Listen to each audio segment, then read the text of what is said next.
नमस्कार दोस्तों, मैं रोहिता सियाल फिर उपस्थित हूँ आपके सामने। एनसीईआरटी सॉल्यूशन कक्षा 6 वसंत भाग 1 पाठ क्रमांक 2 है बचपन। कृष्ण सोबती इसकी लेखिका है। बचपन, मैं तुम्हें अपने बचपन की ओर ले जाऊंगी। मैं तुमसे कुछ इतनी बड़ी हूँ कि तुम्हारी दादी हो सकती हूँ, तुम्हारी नानी भी, बड़ी बुआ भी, बड़ी मौसी भी। परिवार में मुझे सभी लोग जीजी कहकर ही पुकारते हैं। हाँ, मैं इन दिनों कुछ बड़ा यानी उम्र में सुहाना महसूस करने लगी हूँ। शायद इसलिए कि पिछली शताब्दी में पैदा हुई थी। मेरे पहनने ओढ़ने में भी काफ़ी बदलाव आई हैं। पहले मैं रंग बिरंगे कपड़े पहनती रही हूँ, नीला, जामुनी, ग्रे, काला, चॉकलेटी। अब मन कुछ ऐसा करता है कि सफ़ेद पहनूं, गहरे नहीं, हल्के रंग। मैंने पिछले दशकों में तरह तरह के पोशाकें पहनी है। पहले फ्रॉक, फिर निकर वॉकर, स्कर्ट, लहंगे, गरारे और अब चूड़ीदार और घेरदार कुर्ते। बचपन के कुछ फ्रॉक तो मुझे अब तक याद हैं। हल्की नीली और पीली धारी वाली फ्रॉक है, गोल कॉलर और बाजू पर भी गोल कप। एक हल्के गुलाबी रंग का बारीक है चुनौटों वाला घेरदार फ्रॉक है, नीचे गुलाबी रंग की फ्रील है। उन दिनों फ्रॉक के ऊपर की जेब में रुमाल और बालों में इतराते रंग बिरंगे रिबन का चलन था। लेमन कलर का बड़े प्लोटों वाला गर्म फ्रॉक है जिसके नीचे फर टंकी थी। दो ट्यूनिक भी याद है, एक चॉकलेट रंग का और अंदर की कोटी पियाजी थी, दूसरा ग्रे और उसके साथ सफ़ेद कोटी थी। मुझे अपने मोजे और स्टोकिंग भी याद है। बचपन में हमें अपने मोजे खुद धोने पड़ते थे। वह नौकर और नौकरानी को नहीं दिए जा सकते थे, इसकी सख्त मनाही थी। हम बच्चे इतवार यानी कि संडे की सुबह इसी में लगते, धो लेने के बाद अपने अपने जूते पॉलिश करके चमकाते। जूते कपड़े या ब्रश से रगड़ते तो पॉलिश की चमक उभरने लगती। सरवर, मुझे आज भी बूट पॉलिश करना अच्छा लगता है। हालांकि अब नई नई किस्म के शू आ चुके हैं, यानी कि जूते आ चुके हैं। कहना होगा कि ये पहले से कहीं ज़्यादा आरामदेह है। हमें जब नए जूते मिलते उसके साथ ही छालों का इलाज शुरू हो जाता। जब कभी लंबी सैर पर निकलते अपने पास रुई ज़रूर रखते। जूता तो रुई मोजे के अंदर। हाँ, हमारे तुम्हारे बचपन में तो बहुत फ़र्क हो चुका है। हर शनिचर को हमें ओलिव ऑयल या कैस्टर ऑयल पीना पड़ता था, यानी कि सैटरडे को। यह एक मुश्किल काम था। शनिचर को सुबह से ही नाक में इसकी गंध आने लगती। छोटे शीशे के गिलास जिन पर ठीक खुराक के लिए निशान पड़े रहते, उन्हें देखते ही मितली होने लगती, यानी कि जी अजीब सा होने लगता मन। मुझे आज भी लगता है कि अगर हम न भी पीते वह शनिवारी दवा तो कुछ ज़्यादा बिगड़ने वाला नहीं था। सेहत ठीक ही रहती। तुम्हें बताऊंगी कि हमारे समय और तुम्हारे समय में कितनी दूरी हो चुकी है। यहाँ तक कि बचपन की दिलचस्पियाँ भी बदल गई है। उन दिनों कुछ घरों में ग्रामोफोन थे, रेडियो और टेलीविज़न नहीं थे। हमारे बचपन की कुल्फ़ी आइसक्रीम हो गई, कचौड़ी समोसा पैटीज में बदल गया है, शहतूत और फाल से और खसखस के शरबत है कोक पेप्सी में। उन दिनों कोक नहीं, लेमनेड विमटो मिलती थी।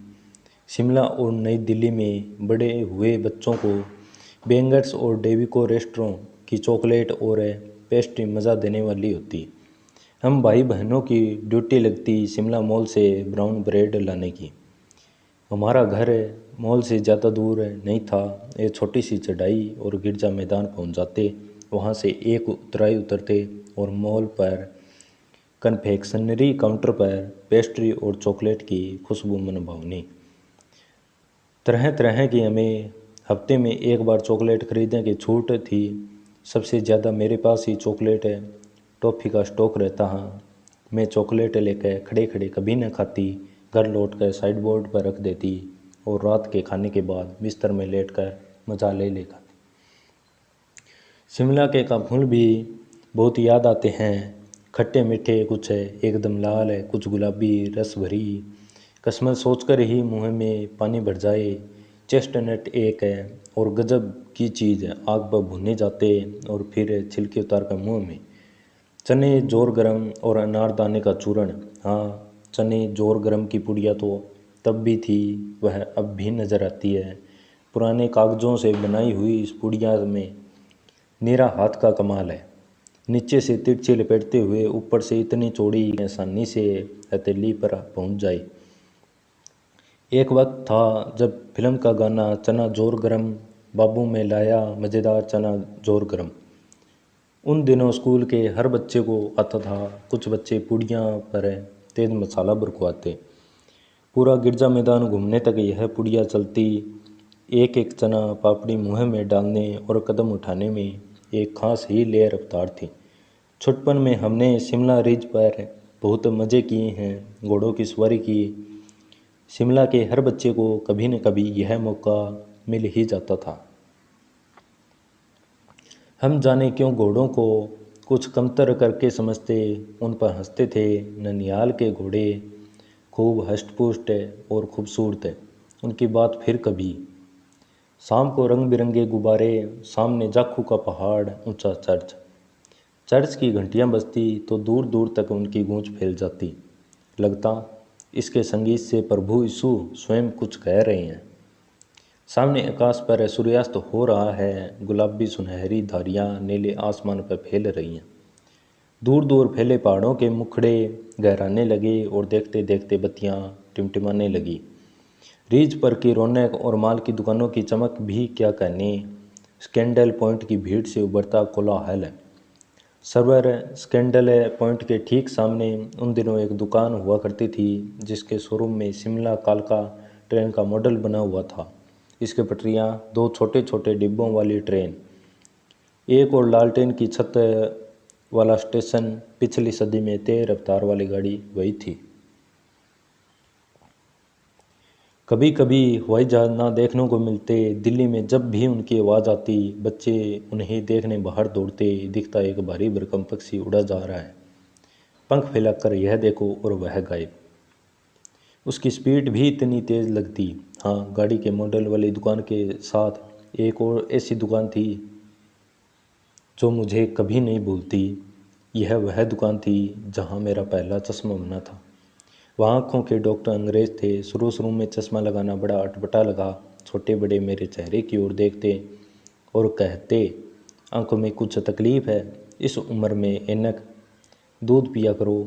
मैं डॉक्टर साहिब का कहा दोहरा देती, कुछ देर पहनोगी तो ऐनक उतर जाएगी। वैसे डॉक्टर साहब ने पूरा आश्वासन दिया था, लेकिन चश्मा तो अब तक नहीं उतरा, नंबर बस कम ही होता रहा है। मैं अपने आप इसकी जिम्मेवार हूँ।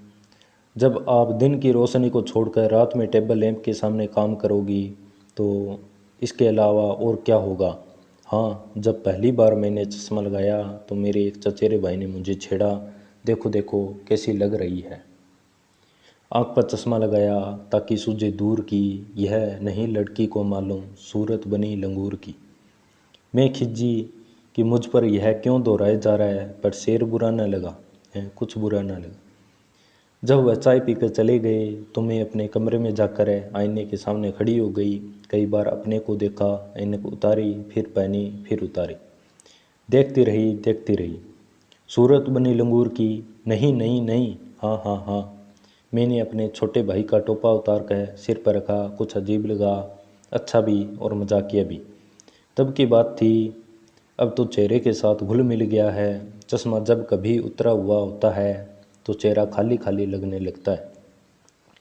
याद आ गया वह टोपा, काली फ्रेम का चश्मा, लंगूर की सूरत। हाँ, इन दिनों शिमला में मैं सिर पर टोपी लगाना पसंद करती हूँ। मैंने कई रंगों की जमा कर ली, कहाँ दुपट्टों का ओढ़ना, कहाँ सहज सहल सुबीते वाली हिमाचली टोपियाँ।